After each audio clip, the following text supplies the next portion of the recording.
لله إن الحمد لله نحمده ونستعينه ونستغفره ونؤمن به ونتوكل عليه ونعوذ بالله من شرور أنفسنا ومن سيئات أعمالنا من يهده الله فلا مضل له ومن يضلل فلا هادي له أي فلن تجد له وليا مرشدا ونشهد أن لا إله إلا الله وحده لا شريك له هو الذي لا ضد له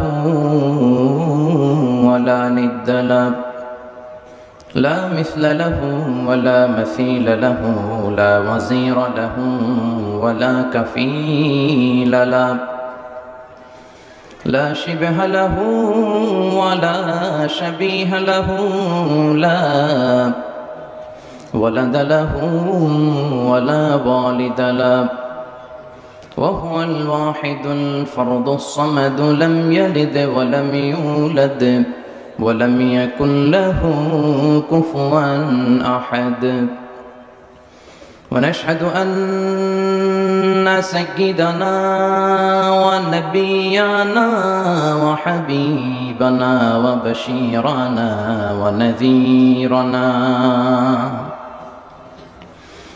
وطبيبنا وطبيب أرواحنا وحبيبنا وحبيب ربنا محمدا عبد الله ورسوله أرسله بالحق بشيرا ونذيرا وداعيا إلى الله بإذنه وسراجا منيرا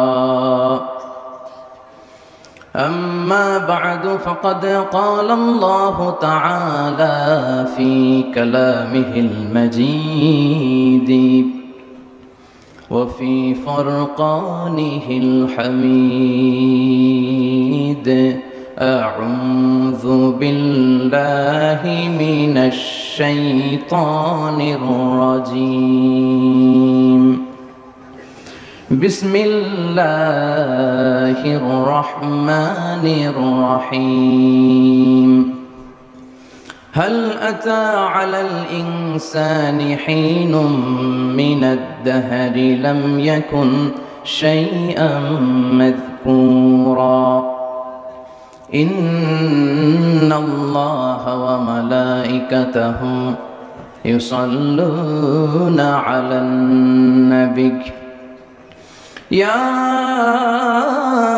أيها الذين آمنوا صلوا عليه وسلموا تسليما اللهم صل على محمد وعلى آل محمد كما صليت على إبراهيم وعلى آل إبراهيم إنك حميد مجيد اللهم بارك على محمد وعلى آل محمد كما باركت على إبراهيم وعلى آل إبراهيم إنك حميد مجيد আপনারা সবাই কেমন আছেন?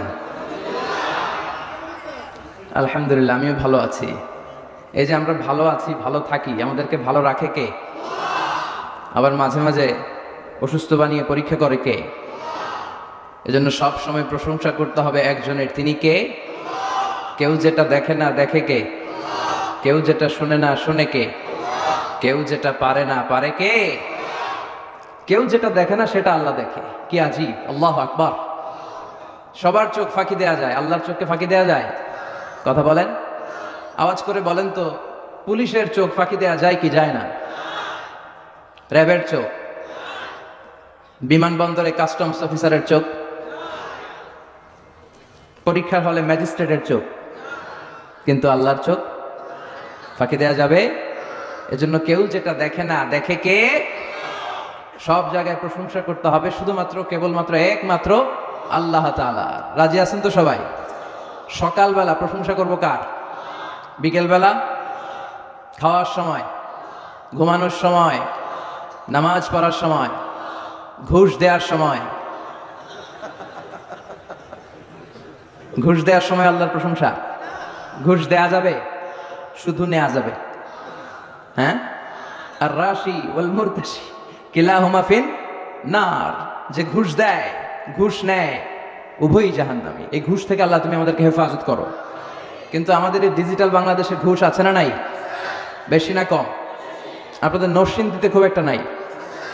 জামেয়ার ফায়েজে, জামেয়ার সোহবাতে থেকে নরসিংদীতে হয়তো ঘুষ এতটা ঢুকে নাই, কিন্তু গোটা বাংলাদেশে ঘুষ আছে না নাই? আমাদের বাংলাদেশের যে সরকারি অফিসগুলো, ওগুলোতে ঘুষ আছে না? ঘুষ আছে।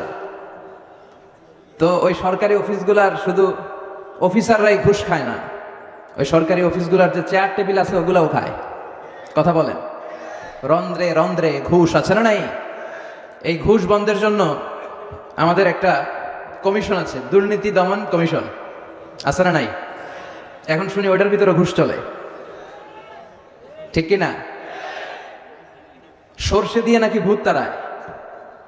এখন সর্ষের ভিতরেই ঢুকছে ভূত। মানুষ পাগল হলে বান্ধে রশি দিয়া, রশি পাগল হলে বানবেন কি দিয়া? এজন্য এটা নামাও, নিচে থাক। ঘুষের সাথে আমাদের কোনো সম্পর্ক নাই। এগুলো সামাজিক ব্যাধি। ঘুষ, যৌতুক, এগুলোর সমাজ থেকে ঝাড়ু পেটা করে বিদায় করতে হবে। এজন্য এগিয়ে আসতে হবে ইয়াংদেরকে। অনেক জায়গায় দেখি যে হেল্পফুল ফুজুল নামে সংগঠন করে ওরা যৌতুক বিরোধী আন্দোলন করে, আছে না নাই? It's a very good initiative, positive একটা সাইন। কারণ যুবকদের মধ্যে আছে প্রাণ ঢালা উচ্ছ্বাস, যুবকদের রক্ত গরম। আমাদের স্বাধীনতা যুদ্ধে যারা নেতৃত্ব দিয়েছিল তারা কি যুবক ছিল না বৃদ্ধ ছিল? যুবক। কিছুদিন আগে কোটা আন্দোলন হয়েছে না একটা? নেতৃত্ব দিয়েছে কারা? যুবক। আবার নিরাপদ সড়ক সে একটা আন্দোলন হয়ে গেল, নেতৃত্ব দিয়েছে কারা? যুবকেরা, কিশোরেরা, ছোট্ট ছোট্ট বাচ্চারা। আমি অবাক হয়েছি, আমি তখন মালয়েশিয়াতে। আইন কি করে বানাতে হয় এবং ওই আইন কি করে মানাতে হয় প্রশাসনের চোখে আঙ্গুল দিয়ে তারা দেখিয়ে দিয়েছে। জোরে কোন ঠিক কিনা? পুলিশের গাড়ি আটকে দিয়েছে, কি আজীব তামাশা। র্যাবের গাড়ি আটকে দিয়েছে, তাদের কাছে ড্রাইভার্স লাইসেন্স চেয়েছে। এজন্য যুবকদের আছে প্রাণ ঢালা উচ্ছ্বাস। যৌবনকে কাজে লাগাতে হবে। 7 শ্রেণীর ব্যক্তিকে আল্লাহ তাআলা in the day of judgement, in the day of resurrection, কিয়ামতের দিন আরশের নিচে ছায়া দিবে। এর মধ্যে একটা শ্রেণী হচ্ছে ওই যুবক, শাবুন নাশাআ ফি ইবাদাতিল্লাহ, এমন যুবক যেই যুবকের পুরো যৌবনের মাহেন্দ্র ঘণ্টা সে আল্লাহর ইবাদতে কাটিয়েছে। আরেকটা শ্রেণী আছে, ওইটাও যুবক, যাকে কোনো সুন্দরী নারী পাপ কাজের পরকীয়ার অফার করেছে, আর সে বলেছে ইন্নী আখাফুল্লাহ, আমি আল্লাহরে ভয় পাই। সুবহানাল্লাহ পড়বেন না? আমি কারে ভয় পাই? যুবকের হৃদয়ে আল্লাহর ভয় থাকার দরকার আছে না নাই? যাদের হৃদয়ে আছে আল্লাহর ভয়, তারা কবু পথ ভুলে যায় না। আল্লাহর প্রেম ছাড়া এই দুনিয়ায় কারো কাছে কোনো কিছু চায় না। রাতের আধারে যারা সেজদাতে রয়, দু চোখের শ্রুতে নদী যেন বয়। ছলনার হাতছানি যতই আসুক, পেছনে ফিরেও সে তাকায় না। যাদের হৃদয়ে আছে আল্লাহর ভয়, তারা কবু পথ ভুলে যায় না। আল্লাহর প্রেম ছাড়া এই দুনিয়ায় কারো কাছে কোনো কিছু চায় না, কারো কাছে কোনো কিছু চায় না। ঠিক কি না? তো যুবকদেরকে তো এরকম হওয়া দরকার। রাতের বেলা তাহাজ্জুদ পড়ে জায়নামাজে সে তাহাজ্জুদে কান্নার ঝড় তুলবে, আল্লাহর কাছে চাইবে, আর তার হৃদয়ে কারো ভয় থাকবে না, শুধু ভয় থাকবে কার? কিন্তু আমার সোনার বাংলাদেশের যুবকদের এই সুন্দর চরিত্রগুলো ধ্বংস করে দেওয়ার জন্য যে সমস্ত উপাদান, ইকুইপমেন্টস দরকার তার সবটা আছে না নাই? আমি যেটা দেখেছি, যুবকদের চরিত্র ধ্বংস হওয়ার এদেশে সবচেয়ে বড় হাতিয়ার হচ্ছে পর্নোগ্রাফি। প্রত্যেকের হাতে এখন স্মার্টফোন। ইন্ডিয়ান নায়িকাদের কোমর দোলানো ডান্স আছে না নাই? ইমান শেষ, আমল শেষ, চরিত্র শেষ। এই পর্নোগ্রাফি দেখে দেখে সব শেষ। আরেকটা ভয়ঙ্করতম হাতিয়ার হচ্ছে মাদক। নরসিংদীতে এগুলো নাই নাকি? কারখানা আল্লাহ হেফাজত করো। ইয়াবা, ফেন্সিডিল, গাঁজা, হিরোইন, মারিজুয়ানা। ইয়াবার কথা শুনতাম যে আগে খেত ইউনিভার্সিটি লেভেলের ছেলেরা, এটা নেমে কলেজে এসেছে। এখন শুনেছি যে হাই স্কুল আর প্রাইমারির যে ছাত্ররা তাদের হাতেও ইয়াবা পাওয়া যায়। এজন্য এই গজব থেকে আল্লাহ তুমি আমাদেরকে হেফাজত করো। আমার দেশের যুবক ছেলেদের চরিত্রগুলো তুমি সাইয়েদনা ওমরে ফারুকের চরিত্রের মতো করে দাও। বলছিলাম যে সব সময় আমাদের প্রশংসা করতে হবে একটা সত্তার, তিনি কে? চাইতে হবে একজনের কাছে, তিনি কে? হিসাবটা খুব সহজ। ইযা সাআলতা ফাসআলিল্লাহ ওয়া ইযা ইসতাআনতা ফাসতাইন বিল্লাহ। চাইতে হয়তো আল্লাহর কাছে চাও, সাহায্যের দরকার আল্লাহর কাছে হাত পাতো। আমরা আমাদের বর্তমান সময়ে বিপদে পড়লে, কোনো ইভেন্ট ঘটলে, কোনো ঝামেলাতে জড়িয়ে গেলে সবার আগে ফেসবুকে শেয়ার দিয়ে দিই, আছে না নাই? কিন্তু ফেসবুকেও শেয়ার দেওয়ার আগে শেয়ার করা দরকার কার কাছে? বন্ধুর কাছে শেয়ার করার আগে শেয়ার করব কার কাছে? স্ত্রীর কাছে বিপদের কথা শেয়ার করার আগে শেয়ার করব কার কাছে?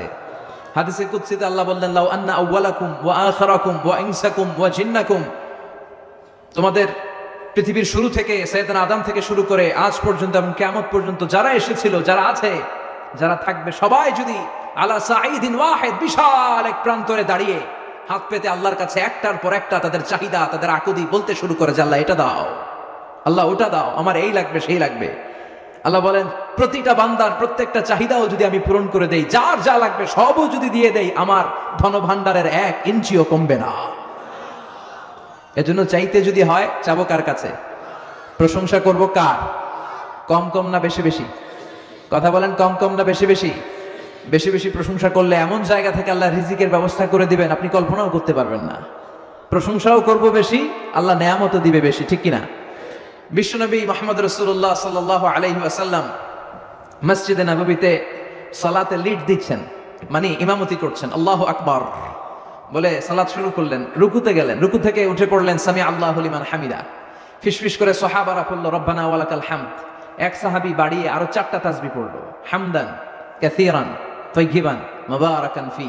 আমার সাথে সাথে সবাই পড়েন, হামদান কাসীরান তাইয়িবান মুবারাকান ফি। সবাই পড়েন না আওয়াজ করে, হামদান কাসীরান তাইয়িবান মুবারাকান ফি। আবার পড়েন, হামদান মুবারাকান ফি। এই ফিসফিসি আওয়াজের 4টা তাসবিহ শব্দ বিশ্বনবীর কর্ণকুহরে চলে আসলো। সালাত শেষে বিশ্বনবীর অভ্যাস ছিল আল্লাহু আকবার বলে সাহাবাদের দিকে মুখ ফিরিয়ে বসতেন, 3 বার ইস্তিগফার পড়তেন, আযকারুস সাবাহ ওয়াল মাসা এগুলো পড়তেন। আজকারগুলো পড়া শেষে বিশ্বনবী বললেন, আমি যখন রুকু থেকে দাঁড়ালাম সামি আল্লাহু লিমান হামিদা বলে তোমরা ফিসফিস করে পড়েছো রব্বানা ওয়ালাকাল হামদ। কে যেন অতিরিক্ত 4টা তাসবিহ পড়েছো, হামদান কাসীরান তাইয়িবান মুবারাকান ফিহি বলে। এই 4টা তাসবিহ আমি তোমাদেরকে শিখাই নাই, কে পড়েছো? দাঁড়াও। কেউ দাঁড়ায় না। বিশ্বনবী অভয় দিলেন, দাঁড়াও, আমি কিছু বলবো না। এক সাহাবী দাঁড়িয়ে বললেন, ইয়া রাসূলুল্লাহ সাল্লাল্লাহু আলাইহি ওয়াসাল্লাম, এই অতিরিক্ত 4টা তাসবিহ আমি পড়েছি। বিশ্বনবী বললেন, কোত্থেকে তুমি এই 4টা তাসবিহ পেলে? আমি তো শিখাই নাই। সাহাবী বললেন, ইয়া রাসূলুল্লাহ, আমি নিজ থেকে বানিয়ে পড়েছি, কারণ আল্লাহর তাসবিহ কম কম পড়লে আমার পোষায় না, আমার পড়তে মনে চাই বেশি বেশি। বিশ্বনবী বললেন, ভয় পেও না, চিন্তিত হয় না, তোমরা দেখো নাই নামাজরত অবস্থায় আমি দেখেছি তোমার অতিরিক্ত 4টা তাসবিহের সওয়াবটা বিদউ ওয়া 30 মালাইকা, 30 জনেরও অধিক ফেরেশতা এই 4টা তাসবিহ থেকে যে সওয়াব হয়েছে, এই সওয়াবটা কে কার আগে আল্লাহর আরশে পৌঁছে দিবে, এ নিয়ে ফেরেশতারা আকাশের মধ্যে প্রতিযোগিতা করছিল। এজন্য আল্লাহর তাসবিহ যখন পড়বো কম কম করবো না বেশি বেশি?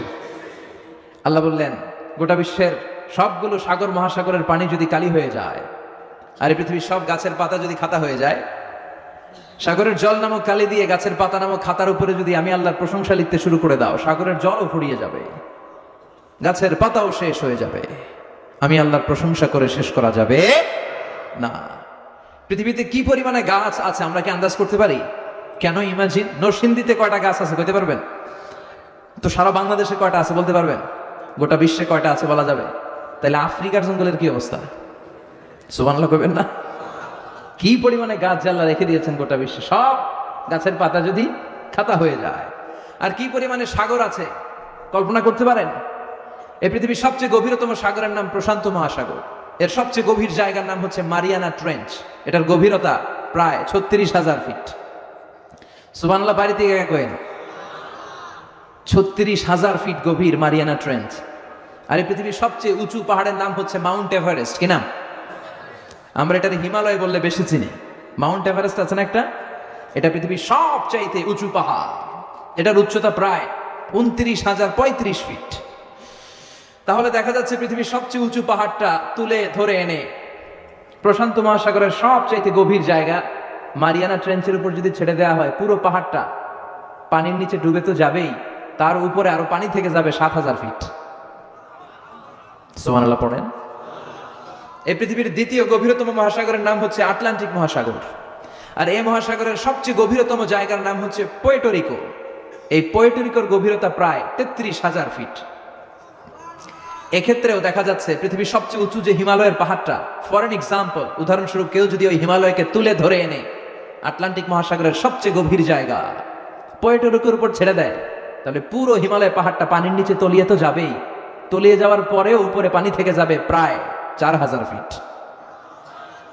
সাগর কি পৃথিবীতে এই দুইটা? প্রশান্ত মহাসাগর, আটলান্টিক মহাসাগর, ভারত মহাসাগর, উত্তর মহাসাগর, দক্ষিণ মহাসাগর, লোহিত সাগর, ভূমধ্য সাগর, চায়না সাগর, কৃষ্ণ সাগর, সাগর আর সাগর।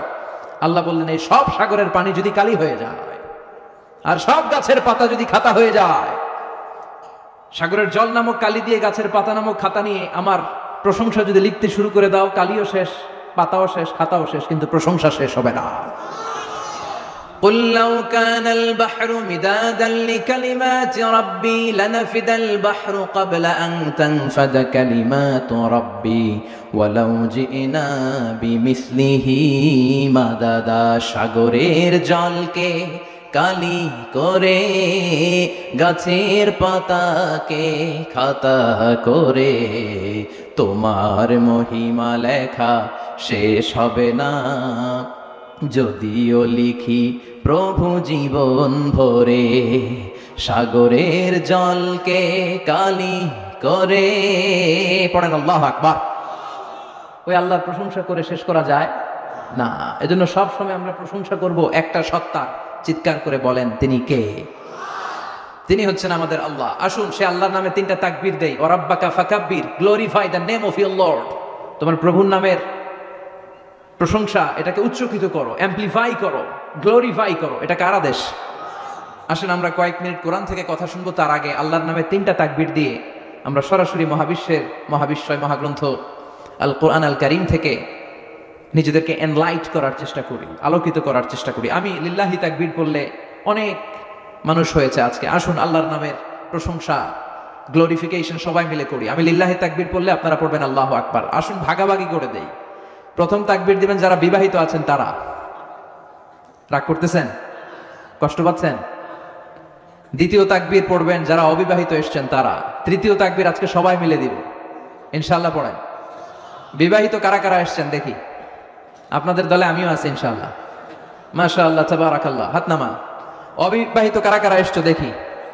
কপালে এখনো কেউ জুটে নাই, অনেক দুঃখ তাদের। হ্যাঁ, অনেক দুঃখ। আল্লাহ দুঃখ দূর করে দেখ। হাত নামাও। তো শুরুতে বিবাহিতরা আল্লাহর নামের তাকবীর পড়েন, দ্বিতীয় পর্যায়ে অবিবাহিতরা পড়েন, তৃতীয় পর্যায়ে সবাই মিলে তাকবীর পড়ে আমরা সরাসরি কোরআন থেকে কথা শুরু করব। শুরুতে আমার বিবাহিত ভাইয়েরা আপনারা রেডি হয়ে যান। আমি পড়বো লিল্লাহি তাকবীর, আপনারা পড়বেন আল্লাহু আকবার। একটু দেখবো যে কাদের গলায় জোর বেশি। বিবাহিতরা খুব জোরছে তাকবীর পড়তে পারে নাকি অবিবাহিতরা? আজকে দেখে যাই জামিয়া কাসিমিয়ার ময়দানে কাদের পারফরমেন্স কেমন হয়ে যায়। বিবাহিতরা শুরুতে, অবিবাহিতরা কিন্তু এখন দিও না, দিলে কিন্তু ওনারা জিতে যাবে। বিবাহিত ভাইরা রেডি? দেন লিল্লাহি তাকবীর। মাশাআল্লাহ, তাবারাকাল্লাহ। অনেক আওয়াজ, ইমানি জজবা নিয়ে দিয়েছে তো এই জন্য এত আওয়াজ। আচ্ছা, এবার অবিবাহিতদের পালা। অবিবাহিত যারা, তোমরা কি রেডি? ওরে আল্লাহ, এরা তাকবীর দেওয়ার আগেই একেবারে। অবিবাহিতরা সবাই রেডি? পড়েন। অবিবাহিতরা তাকবীর পড়েন। লিল্লাহি তাকবীর।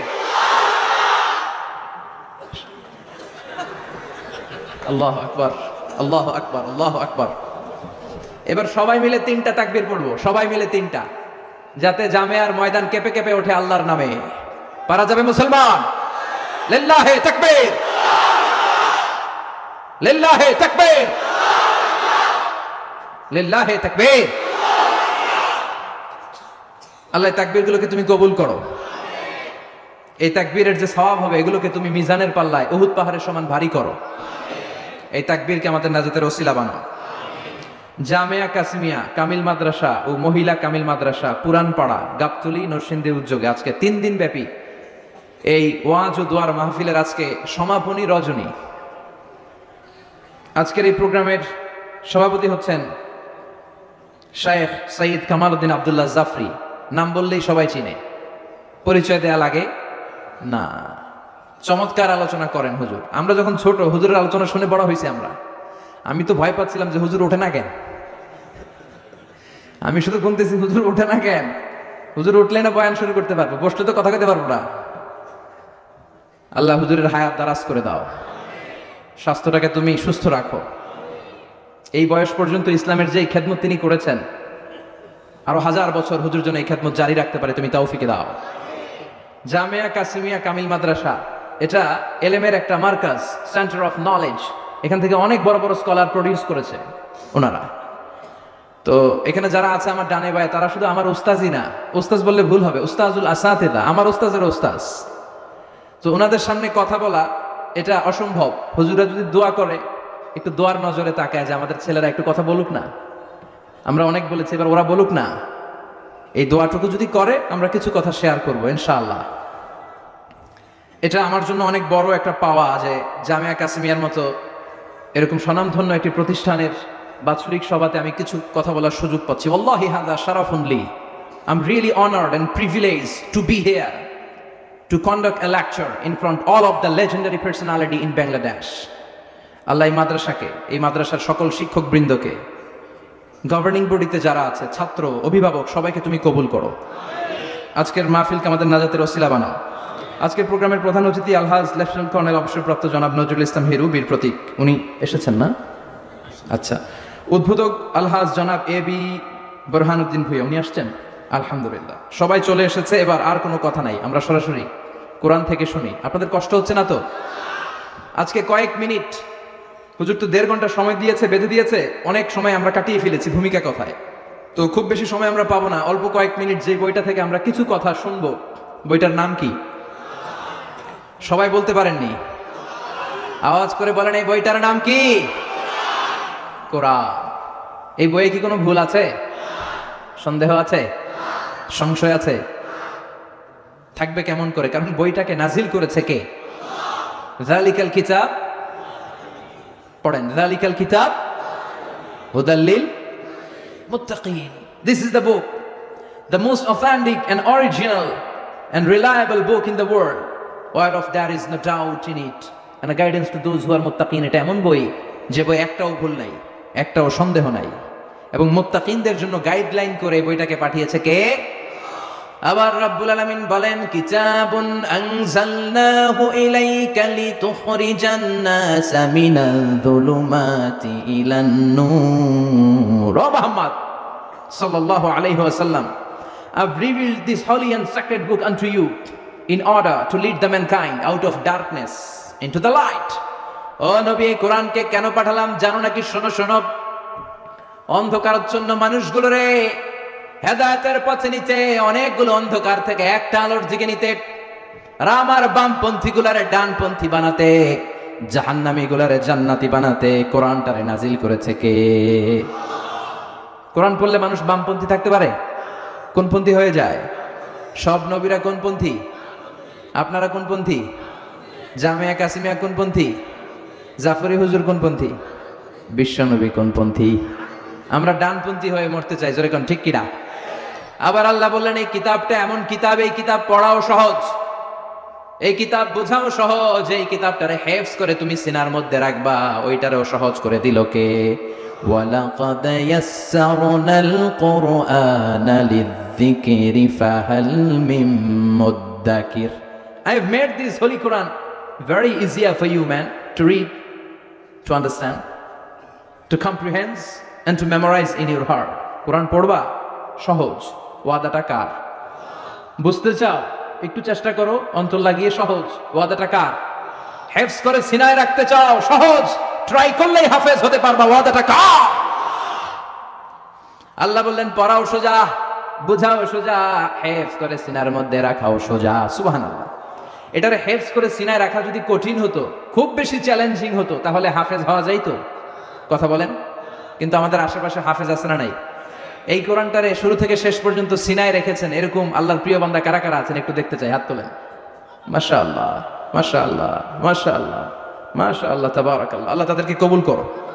আল মাহিরু বিল কোরআন মা সাফারাতিল কিরামিল বারারা। আল্লাহ তাদের সাথে তুমি তাদেরকে কবুল করে নাও। এজন্য কোরআনের সাথে সম্পর্ক বাড়াতে হবে। আমি তো অভিভাবকদের সবসময় বলি যে আপনার ছেলে মেয়েদেরকে শুধু এইটা পড়ায় দেন, এই একটা বই পড়ায় দেন, এইটা শিখায় দেন, এই বইটাই আপনার ছেলে মেয়েরা সব শিখায় দিবে। এই কিতাবটা পড়লে ছেলে ভদ্র হয়।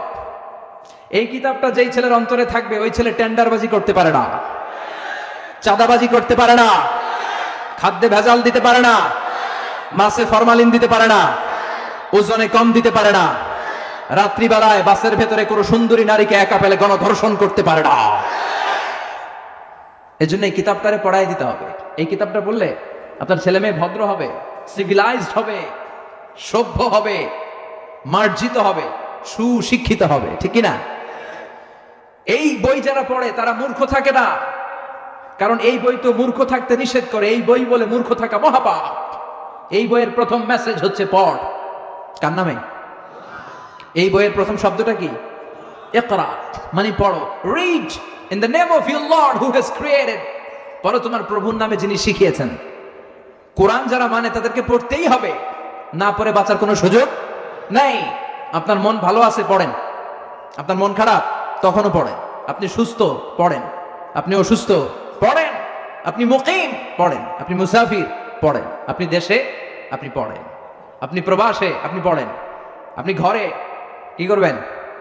পড়বেন। আপনি নৌকায় চড়ে যাচ্ছেন কি করবেন? বিমানে ফ্লাই করছেন কি করবেন? আপনি মরতেছেন তখনও পড়বেন। পড়তে পড়তে মরেন। ও মিয়া, মরার সময় পড়ার দরকার আছে না নাই? মরার সময় পড়তে হবে লা ইলাহা মুহাম্মাদুর। তার মানে এটা এমন ধর্ম, মরার সময়ও সান নাই, মরার সময়ও পড়তে হয়। চিৎকার করে বলেন ঠিক কিনা? এজন্যই কোরআন বলল আমার প্রথম মেসেজ হচ্ছে পড়ো। পড়লেই সব জানতে পারবা। আল কোরআনের প্রথম বাণী পড়ো, আল হাদিসে নবীর কথা পড়ো। আল কোরআনের প্রথম বাণী পড়ো, আল হাদিসে নবীর কথা পড়ো।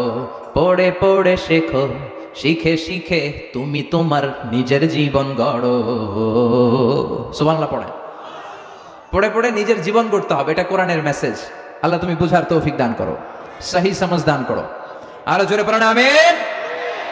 আমি আমার খুতবার শুরুতে সূরাতুল ইনসান থেকে একটি আয়াত তেলাওয়াত করেছি। আসুন এই সূরাটির আলোকে কয়েক মিনিট আমরা কিছু কথা শুনি, কোরআন থেকে আলোকিত হওয়ার চেষ্টা করি। যে আয়াতটি পড়েছি, এই আয়াতটি কোরআনের 29তম পারার একটি সূরা। এই সূরার আয়াত সংখ্যা হচ্ছে 31। এটি মাক্কি সূরা। সূরার নাম সূরাতুল ইনসান। আওয়াজ করে সবাই বলেন সূরার নাম। আবার বলেন সূরার নাম। এটি মাক্কি সূরা। এবার উত্তর করেন এটি কি সূরা? মাক্কি সূরা। বিশ্বনবীর জীবনে দুইটা পর্ব, একটা মাক্কি পর্ব, মাদানী পর্ব। একটা মাক্কি ইনিংস, একটা মাদানী ইনিংস। ইনিংস বোঝেন? ক্রিকেট যারা খেলে ওরা খুব বুঝে, ওদের কমন পড়ছে। Makki innings, Madani innings. মাক্কি ইনিংসে বিশ্বনবী মুহাম্মদ রাসূলুল্লাহ সাল্লাল্লাহু আলাইহি সাল্লামের স্ট্র্যাটেজি ছিল খুব ধীরে সুস্থে তাওহীদের দাওয়াত দেওয়া, রিসালাতের দাওয়াত দেওয়া, আখিরাতের দাওয়াত দেওয়া। কিন্তু মাদানী ইনিংস তার বিপরীত। ওইখানে এত ধীরে সুস্থে না, ওখানে বিশ্বনবী সশস্ত্র সংগ্রামে নেমেছেন। ইনিংস বললাম এজন্য, ক্রিকেটে মাঝে মাঝে উইকেট বেশি পড়লে ঠেকায় খেলা লাগে। কথা বলেন তো, সেই হিসাবে বলতে গেলে মাক্কি ইনিংসে বিশ্বনবী ঠেকিয়ে খেলেছেন, আর মাদানী ইনিংসে ছক্কা মারছে। কি মেরেছে? ছক্কা মেরেছে, 4 ছক্কা হাঁকিয়েছে, সশস্ত্র সংগ্রাম করেছে। ইমানের বলে বিশ্বনবী বলিয়ান হয়েছে। চিল্লায় কোন ঠিক কিনা? যে ইমানে প্রয়োজনে জ্বলে ওঠে না, যে ইমান সত্য ন্যায়ের কথা বলে না, যে ইমান প্রয়োজনে জ্বলে ওঠে না, যে ইমান সত্য ন্যায়ের কথা বলে না, যে ইমান বাস্তবে নাই যে ইমান অন্তরে নাই মুখে শুধু ফাঁকা বলি, কি করে তারে বলো ইমানে বলি, কি করে তারে বলো ইমানে বলি, কি করে তারে বলো ইমানে বলি।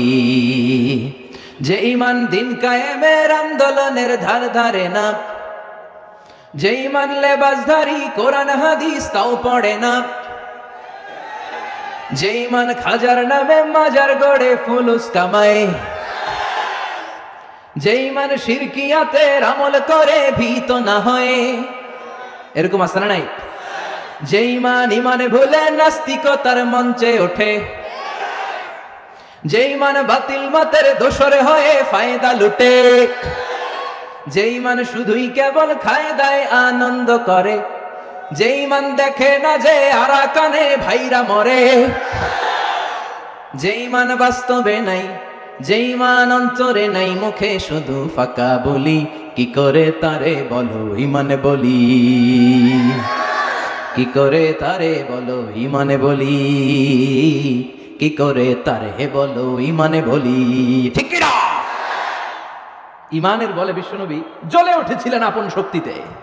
এখন এটার অ্যাড বানাইছে রবি। রবি কি বলে? হ্যাঁ কি বলে? জ্বলে উঠুন আপন শক্তিতে। ইমান তো হতে হবে এমন ইমান যে ইমান আপন শক্তিতে জ্বলে উঠবে, ঠিক কিনা?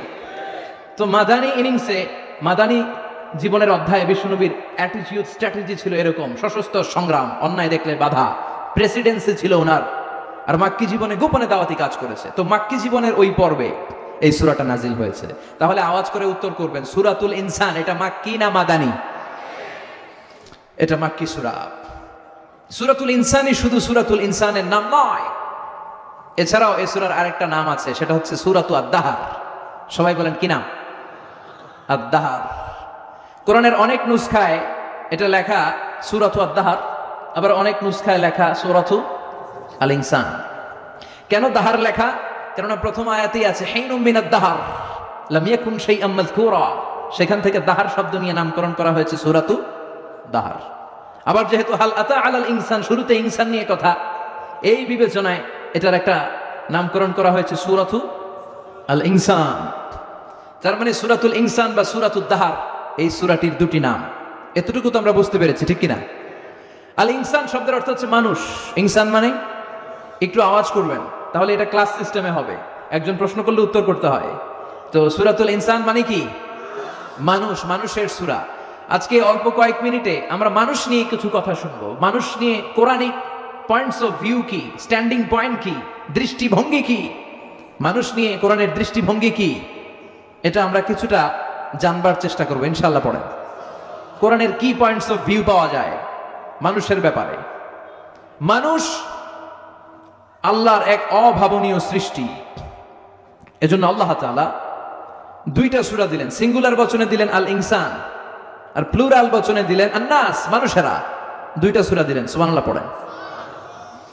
এই সূরাটার ব্যাপারে সহিহ আল বুখারীতে এসেছে, বিষ্ণু নবী সাল্লাল্লাহু আলাইহি ওয়াসাল্লাম জুমার দিন ফজরের সালাতের দ্বিতীয় রাকাতে এই সূরাতুল ইনসান তেলাওয়াত করতেন।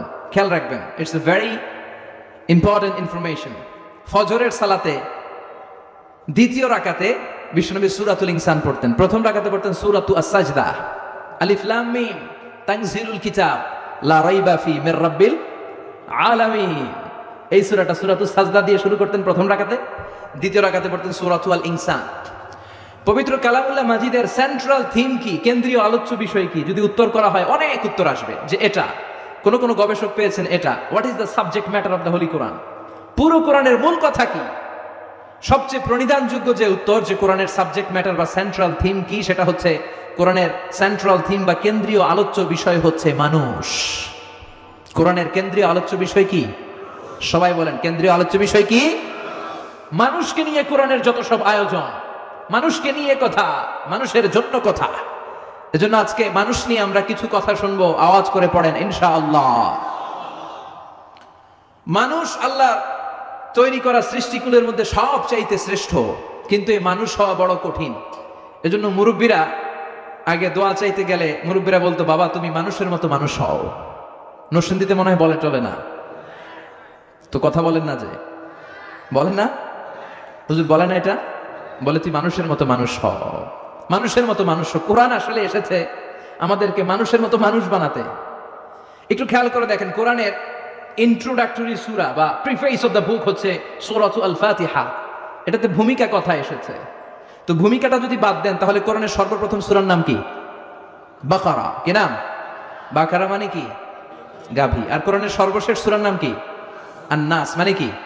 মানুষ। কেমন যেন আল্লাহ বুঝাতে চাইলেন যে কোরআনটা পড়া যদি শুরু করো, তোমার মধ্যে পশুত্বের যে প্রবৃত্তি আছে, কোরআন পড়তে পড়তে পড়তে পড়তে পশুত্বের প্রবৃত্তি সব ডিলিট হয়ে তুমি মানুষের মতো মানুষ হয়ে বেরোবা। তার মানে কোরআন এসেছে আমাদেরকে মানুষের মতো মানুষ বানাতে। কিসের মতো কি বানাতে? কিন্তু মানুষ হওয়া যে অনেক কঠিন, মানুষ হওয়া এত সহজ নয়। পৃথিবীতে মানুষের বড় অভাব।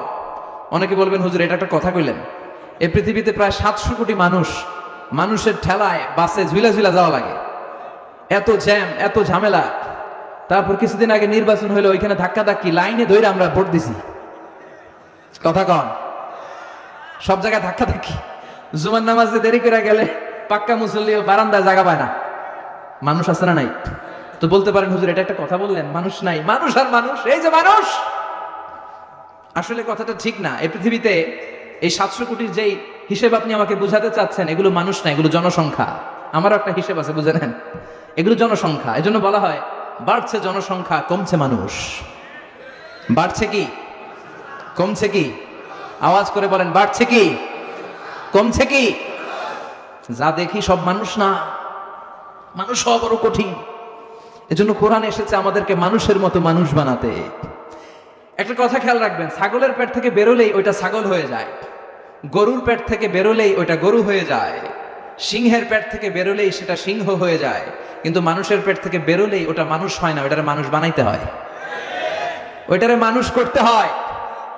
আবার গরুকে একটু বুঝবার চেষ্টা করবেন, গরুকে কেউ কোনোদিন বলে নাই তুই গরুর মতন গরু হ। ছাগল রে কেউ কোনোদিন বলছিল তুই ছাগলের মতো ছাগল হ। ছাগল পালছেন কে কে? আমি পালছি, মাশাআল্লাহ। মা মিন নাবিয়্যিন ইল্লা রাআল গানাম। পৃথিবীতে এমন কোন নবী নাই যে নবী ছাগল চড়ায় নাই। সুবহানাল্লাহ পড়েন। তো এই যে যারা ছাগল পালছিলেন, কোনোদিন ভুল করেও কি ছাগলরে বলছিলেন ছাগল তুই ছাগলের মতো ছাগল হবি? বলছিলেন?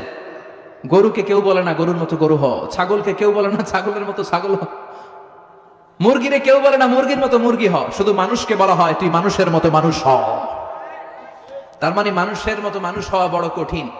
আসল মানুষ পৃথিবীতে এখন নাই, থাকলেও কম, ঠিক কিনা? এই দুনিয়া এখন তো আর সেই দুনিয়া নাই, মানুষ নামের মানুষ আছে দুনিয়া বোঝাই, সেই মানুষের ভিড়ে আমার আসল মানুষ নাই। আসল মানুষ নাই। তো আমরা এই কোরআনের আলোকে আসল মানুষ বা মানুষের মতো মানুষ হতে চাই। ইনশাল্লাহ কইবেন না? মানুষের এত মর্যাদা। মানুষ যদি ভালো হয়, মানুষ যদি শ্রেষ্ঠ হয়, তাহলে সে ফেরেশতাকে ছাড়িয়ে যায়। আর মানুষ যদি নিকৃষ্ট হয়, কথা শুনতেছেন? মানুষ যদি শ্রেষ্ঠ হয় সে ফেরেশতাকে ছাড়িয়ে যায়, আর মানুষ যদি নিকৃষ্ট হয় তাহলে সে পশুত্বকেও হার মানায়। মানুষ ভালো হলে ফেরেশতার চেয়ে ভালো দলিল কি? বিশ্বনবী মুহাম্মদ রাসূলুল্লাহ সাল্লাল্লাহু আলাইহি ওয়াসাল্লাম যখন মেরাজে যাচ্ছেন, সাইয়েদনা জিবরাইল ওনার অ্যাসিস্ট্যান্ট ছিলেন, সঙ্গ দিচ্ছিলেন। তো সঙ্গ দিতে সিদরাতুল মুনতাহা একটা বর্ডার এরিয়া, এইখানে এসে সাইয়েদনা জিবরাইল বলে, ইয়া রাসূলুল্লাহ এবার তো আপনাকে একা যেতে হবে, আমি তো যেতে পারবো না। কেন? সাইয়েদনা জিবরাইল বললেন, এইটাই আমার লাস্ট বর্ডার, এর উপরে আমি যেতে পারি না। এখানে কান পেতে আমি আল্লাহর আদেশ শুনি, ওই ওহীগুলো নিয়ে আমি লক্ষাধিক নবীর কাছে গেছিলাম, আমিও আল্লাহর দেখি নাই। সুবহানাল্লাহ পড়েন। সাইয়েদনা জিবরাইল বললেন, ইয়া রাসূলুল্লাহ, ইয়া হাবিবাল্লাহ, রব্বুল আলামিন আমাকে 600 পাখা দিয়েছে। সহিহ মুসলিমের বর্ণনা, রাআ রাসূলুল্লাহ সাল্লাল্লাহু আলাইহি ওয়াসাল্লাম জিবরিলা ওয়া লাহু 600 জানাহ। বিশ্বনবী স্বচক্ষে চাক্ষুষ সাইয়েদনা জিবরাইলকে 2 বার নিজের আসল আকৃতিতে দেখেছিলেন। বিশ্বনবী দেখেছেন সাইয়েদনা জিবরাইলের পিঠের মধ্যে 600 পাখা আছে। কয়শো? সাইয়েদনা জিবরাইল বলে, ইয়া রাসূলুল্লাহ, ইয়া হাবিবাল্লাহ, এই সিদরাতুল মুনতাহা হচ্ছে আমার লাস্ট বর্ডার, এই বর্ডার থেকে 1 ইঞ্চি উপরে যদি আল্লাহর পারমিশন ছাড়া আমি যেতে চাই, আমার 600 পাখা মুহূর্তের মধ্যে জ্বালিয়ে দিবে কে? আমি যেতে পারবো না। আল্লাহর সাথে মিটিং করার জন্য আপনি এসেছেন, যান উপরে যান, আল্লাহর সাথে মিটিং সেরে নিচে আসেন, এই জায়গায় আমারে পাবেন। এটাই আমার শেষ বর্ডার, এর থেকে 1 ইঞ্চি উপরে যাওয়ার অনুমতি আমার নাই। সাইয়েদনা জিবরাইল যেতে পারলেন না, উনি থেমে রইলেন। সাইয়েদনা জিবরাইলের খেলা যেখানে শেষ, বিশ্বনবীর খেলা সেখানে। তাহলে মানুষ যদি শ্রেষ্ঠ হয়, সে শ্রেষ্ঠত্বে ফেরেশতাকে ছাড়িয়ে যায়। এবার মানুষ যদি নিকৃষ্ট হয়, সে পশুত্বকে হার মানায়। তার প্রমাণ আপনি দেখবেন, একটা ছাগল আর একটা ছাগলের সাথে ধাক্কাধাক্কি লাগে, কিন্তু একটা ছাগল আর একটা ছাগলকে নৃশংসভাবে হত্যা করছে, এরকম শুনছেন? একটা সিংহ আর একটা সিংহকে মারে, শুনছেন? একটা হাতি আর একটা হাতিকে মেরে ফেলছে, শুনছেন?